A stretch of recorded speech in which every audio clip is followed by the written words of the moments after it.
half pennies that will make you a millionaire. You need to pay close attention if you have these coins. Save this. Did you know old UK half pennies can be worth money?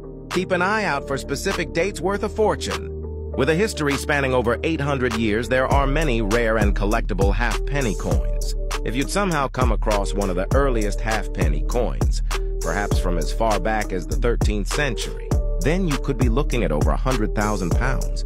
An uncirculated 1860 half-penny like below, recently auctioned for big money. You need to look out for half-pennies from the 1800s, and it all depends on condition of the coin, too. Look at this one. Comment below any dates you may have, and I will help you.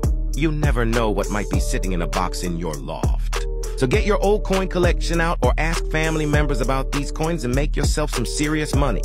Good luck. As always, if you have a coin and want to know if it's rare and valuable, comment below, and I will help.